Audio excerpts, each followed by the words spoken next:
आज की वीडियो में मैं अमृता हॉस्पिटल के क्वेश्चन पेपर आपके साथ शेयर करने वाला हूँ। उनके राइट आंसर क्या है वो भी हम वीडियो में देखते हैं, तो वीडियो के साथ शुरू से एंड तक जरूर बने रहना। अगर आपको अमृता हॉस्पिटल में जाना है तो मे बी आपको क्वेश्चन पेपर में ये सारे क्वेश्चन आएंगे, तो इनकी आप जरूर तैयारी करके जाना। जो सबसे फर्स्ट क्वेश्चन है, the nurse is administering IV fluid to a dehydration infant, what intervention is most important at this time. तो ये क्वेश्चन में जो चार आंसर है वो हम पहले डिस्कस करते हैं। Continue the prescribed flow rate, monitoring the intravenous drop rate, calculating the necessary intake और maintaining the fluid at the body temperature। तो इसमें जो राइट आंसर है वो यही है कि monitoring the intravenous drop rate.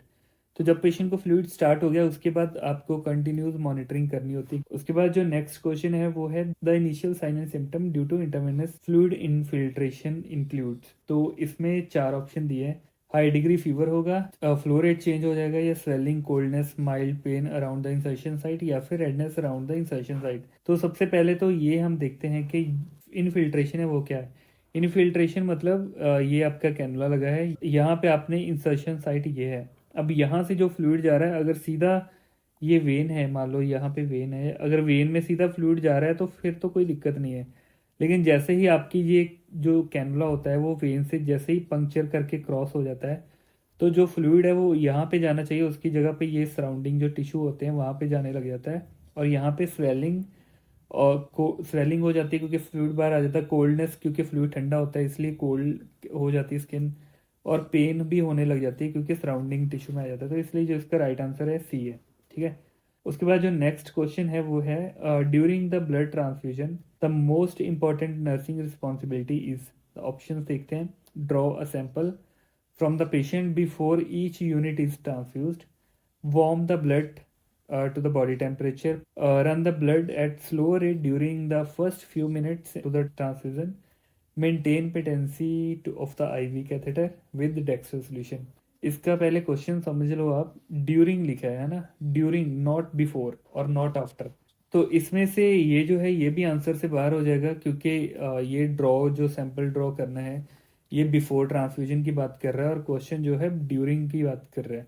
और maintain the patency of IV catheter with dextrose solution, ये जो है ये भी बाहर हो जाएगा क्योंकि जब ब्लड खत्म हो जाता है उसके बाद हम उसको क्लियर करते हैं डेक्स्ट्रोज के साथ या एनएस के साथ, उसको लाइन को क्लियर करने के लिए, ताकि जो सारा जो ब्लड है लाइन में है वो सारा अंदर चला जाए। बट स्टिल ये भी गलत है। और यहाँ पे जो राइट आंसर है वो है run the blood as slower rate. तो जब भी हम ब्लड ट्रांसफ्यूजन स्टार्ट करते हैं हम क्या करते हैं, 10 ड्रॉप पर मिनट के हिसाब से स्टार्ट करते हैं पहले, है ना। तो स्लोअर ब्लड को चलाना है ताकि अगर कोई भी उससे रिएक्शन होता है तो वो हम पकड़ लें पहले ही और पेशेंट को कोई भी कॉम्प्लिकेशन होने से पहले ही उसको ठीक कर सके। ठीक है। तो इसलिए इसका जो राइट आंसर है वो सी है। उसके बाद है which type of solution cause water shift from cells to plasma. तो चार ऑप्शंस है, एल्कलाइन, आइसोटोनिक, हाइपोटोनिक या हाइपरटोनिक। तो एल्कलाइन जो है ये तो बाहर हो जाएगा क्योंकि ये ब्लड की पीएच के हिसाब से होता है।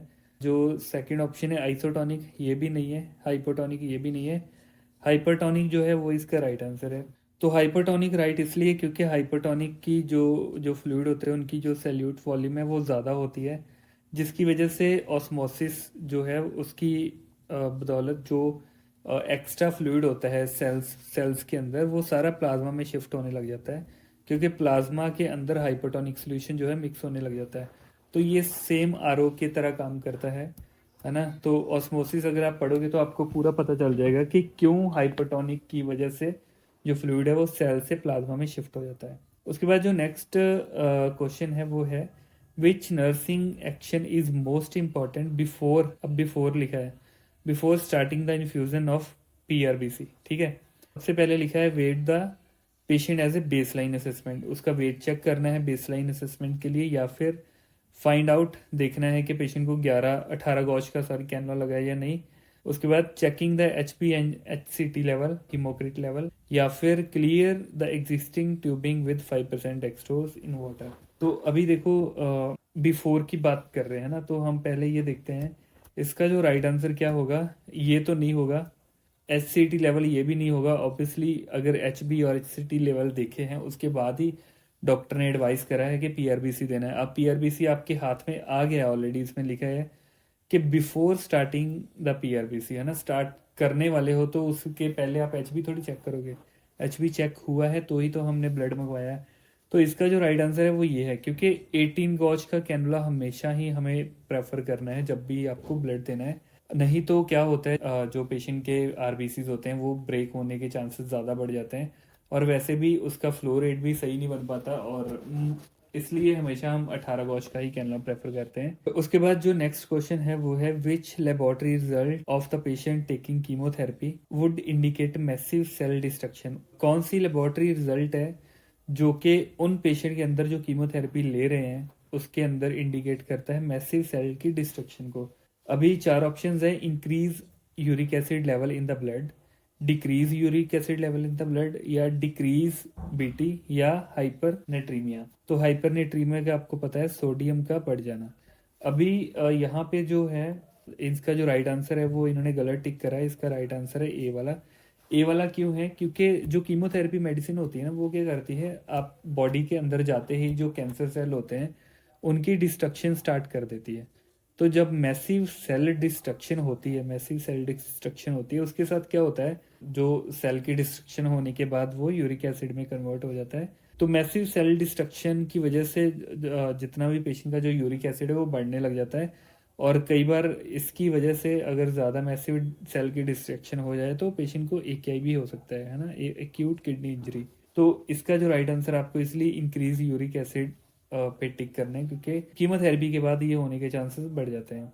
ठीक है, उसके बाद जो नेक्स्ट क्वेश्चन है, light rays entering in the I is controlled by. Eyes के अंदर जितनी भी लाइट आती है वो किसके द्वारा कंट्रोल होती है, पिपिल, आइरिस, कॉर्निया, या लेंस। तो इसका जो राइट आंसर है आइरिस है। आइरिस क्या करता है, जब आपकी आंखों में ज़्यादा लाइट या कम लाइट आती है तो वो जो पिपल्स है उसको कंस्ट्रिक्ट कर देता है या फिर डायलेट कर देता है। तो ये कौन काम करता है, वो आइरिस जो है वो काम करता है। तो इसलिए जो इसका राइट आंसर है वो आइरिस है, क्योंकि लाइट कंट्रोल इसी के द्वारा होती है। उसके बाद जो नेक्स्ट क्वेश्चन है, which of the following is an indicator of AIDS. देखो, जब भी कोई पेशेंट आपके पास आता है उनके आप वायरल मार्कर करवाते हो, और वायरल मार्कर अगर पॉजिटिव आते हैं, है ना, तो फिर उसके लिए हम कुछ टेस्ट करवाते हैं, जो जैसे होता है CD4 count, CD8 count, CD5 count cell हम देखते हैं। फिर एलाइजा, HIV 1 और 2 हम करते हैं उसकी फर्दर कंफर्मेशन के लिए। तो यहाँ पे वही इन्होंने पूछा हुआ है कि अगर पेशेंट को एड्स है तो क्या इंडिकेटर्स क्या है। देखो, उसी में से एक इंडिकेटर CD4 काउंट भी होता है। तो जो राइट आंसर है वो CD4 का मतलब लोअर देन 200 सेल्स। तो अगर 200 से कम होता है तो उस वो इंडिकेट करता है कि पेशेंट को एड्स है। नॉर्मल जो होते हैं काउंट्स वो अप्रॉक्स 500 टू 1500 तक होते हैं, या फिर 600 टू 1500 या 1600 ऐसे होते हैं। तो ये चीज़ आप प्लीज़ कंफर्म कर लेना पहले, है ना। वैसे नॉर्मल मैं आपको बता रहा हूँ कि इतने तक होते हैं, और अगर एड्स हो तो ये CD4 जो काउंट्स होते हैं वो कम हो जाते हैं। तो इसका राइट आंसर यही है। उसके बाद जो नेक्स्ट क्वेश्चन है वो है, which of the following nursing intervention is appropriate when IV infusion infiltrate वही जिसकी हम पहले बात कर रहे थे, वेन से बाहर जो फ्लूइड जाता है। अब उसमें क्या करोगे आप, एलिवेट करोगे साइट को, मतलब हाथ को जहाँ पे भी लगा हुआ है, डिसकंटिन्यू करोगे इन्फ्यूजन को, या फिर फ्लश करोगे ट्यूब को, या फिर अप्लाई वार्म मॉइस्ट कंप्रेस। तो आपको फर्स्ट एक्शन उन्होंने पूछा कि क्या है आपका, ठीक है। एलिवेट करेंगे, लेकिन ये फर्स्ट प्रायोरिटी नहीं है। और डिसकंटिन्यू, यहाँ पे जो राइट आंसर है वो है डिसकंटिन्यू, इन्फ्यूजन को करेंगे। अटेम्प्ट द फ्लश, ये तो बिल्कुल नहीं करेंगे, क्योंकि करोगे तो और ज़्यादा फिर फेलिंग हो जाएगी, है ना। तो ये इन्होंने गलत आंसर ठीक करा है। तो जो नेक्स्ट क्वेश्चन है, the nurse is preparing to give IM injection, which of the following site has the least amount of blood vessels and major nerve located in the area. तो देखो, IM की इन्होंने साइट पूछी है कि कौन सी ऐसी साइट है यहाँ पे बहुत ही कम वेसल या फिर नर्व होती है, कौन से एरिया पे होती है। तो 4 ऑप्शन दी है, डेल्टॉइड है, डोर्सोग्लूटियल है, वेस्टिस लेटरलिस है, या ट्राइसेप है। इन्होंने डेल्टॉइड टिक करा है, डेल्टॉइड लेकिन सही आंसर नहीं है, क्योंकि डेल्टॉइड के पास रेडियल जो आर्टरी होती है वो पंक्चर होने का खतरा रहता है, और डोर्सोग्लूटियल में शैटिका नर्व जो है वो पंक्चर होने का खतरा रहता है। तो सबसे जो कम आप कह सकते हो कि यहाँ पे आर्टरीज, वेन और या फिर नर्व वगैरह नहीं होती, वो होती है वेस्टिस लेटरलिस। और अगर बच्चों में आपसे पूछा जाए कि कौन सा सबसे ज़्यादा हम प्रेफर करते हैं तो वो भी यही है, वेस्टिस लेटरलिस जो साइट है वहाँ पे बहुत ज़्यादा जो मसल मास होता है, जिसकी वजह से हमेशा उसको प्रेफर करते हैं। तो बहुत सारे और भी क्वेश्चन हैं इनका, क्वेश्चन पेपर में काफ़ी सारे क्वेश्चन हैं। तो फिर भी आपको अगर इनका पूरा एक्सेस चाहिए और इंटरव्यू में क्या क्या उन्होंने मुझे पूछा वो सारी चीज़ें चाहिए, तो फिर आप कोर्स ज्वाइन कर सकते हो। कोर्स के दौरान मैं आपको सारी चीज़ें बताऊँगा। और प्लस ये तो एक ही हॉस्पिटल का क्वेश्चन पेपर है, आपको मैं इसके जैसे और भी बहुत सारे हॉस्पिटल के क्वेश्चन पेपर, दिल्ली के जितने बड़े बड़े हॉस्पिटल है सबके क्वेश्चन पेपर दूंगा अगर आप कोर्स ज्वाइन करते हो। कोर्स ज्वाइन करने के लिए आप डायरेक्ट मुझे मैसेज कर सकते हो व्हाट्सएप पे, मेरा व्हाट्सएप का नंबर भी नीचे दिया हुआ है। वहाँ पे डायरेक्ट आप मुझे मैसेज करो कि आपको कोर्स ज्वाइन करना है। तो कोर्स के लिए आप मुझे सीधा व्हाट्सएप पे मैसेज कर सकते हो। तो व्हाट्सएप का नंबर मेरा ऑलरेडी नीचे लिखा हुआ है, तो इस नंबर पे आप मुझे हाय लिख के भेजो, मैं आपको कोर्स की डिटेल दे दूंगा। क्योंकि दो कोर्स है, एक है 2500 वाला, एक है 3999 वाला। दोनों में क्या डिफरेंस है वो मैं आपको व्हाट्सएप पे बता दूंगा। अगर आपको ज्वाइन करना हुआ तो आप बता देना, नहीं ज्वाइन करना हुआ है तो आप वैसे ही यूट्यूब से पढ़ाई कर सकते हो। अगर आप उससे क्लियर कर सकते हो तो वो आपकी मर्जी है। तो एक और क्वेश्चन मैं आपको बता देता हूँ। The recommended sequence of removal personal protective equipment मतलब PPE on leaving the patient's room. Patient के रूम से निकलने के बाद आपको जो पीपी है वो किस सीक्वेंस में उतारनी है। इनमें ऑप्शंस देखो चार है। Gown remove first, glove second, या फिर glove remove first, gown second, या फिर mask remove first, gloves remove last, उसके बाद ग्लव रिमूव फर्स्ट और मास्क लास्ट। तो देखो इसका जो राइट आंसर है, अब हम पहले चेक करते हैं। Gown remove first, glove last, ये तो नहीं है। जो ग्लव है वो मोर कंटामिनेटेड होते हैं, है ना। तो ग्लव ज़्यादा कंटामिनेटेड होते हैं, जिसकी वजह से आपके जो पैथोजन है वो सारे अंदर जो शर्ट्स हैं या जो भी कपड़े पहने हैं उस पर चले जाएंगे अगर आप पहले गाउन उतारोगे। तो इसलिए यही गलत है। Glove remove first, gown remove last, ये राइट आंसर है। मास्क रिमूव फर्स्ट और ग्लव रिमूव लास्ट, यहाँ पे भी ग्लव पीछे चले गए, तो ये मोस्ट कंटेमिनेटेड है, तो इसलिए ये हमेशा पहले उतरेगा और मास्क जो है वो लास्ट पे उतरेगा। तो उसके बाद एक क्वेश्चन और मैं आपको बताता हूँ। तो उसके बाद जो नेक्स्ट क्वेश्चन है, what is the most effective way to boost nutrition during cancer treatment. Extra vitamin, dietary supplement, eat frequent small meal consisting of nutrition rich food और ऑल ऑफ द अबव। तो इसका तो सबको ही पता है, right answer यही है, all of the above. क्योंकि जब कैंसर वाला पेशेंट जो, उनको एक्स्ट्रा वाइटामिन भी चाहिए, डाइटरी सप्लीमेंट भी अच्छा होना चाहिए, फ्रीक्वेंट और स्मॉल मील खाते रहना है वो भी चाहिए, तो इसलिए राइट आंसर यही है। तो आज की वीडियो बस यही है। बाकी अगर आपको फुल कोर्स ज्वाइन करना है तो फिर आपको ये सारी चीज़ों का एक्सेस मैं दे दूंगा। तो कोर्स ज्वाइन करने के लिए व्हाट्सएप पे आप मुझे हाई लिख के भेजो, सारी डिटेल मैं आपको कोर्स की वहीं पे दे दूंगा।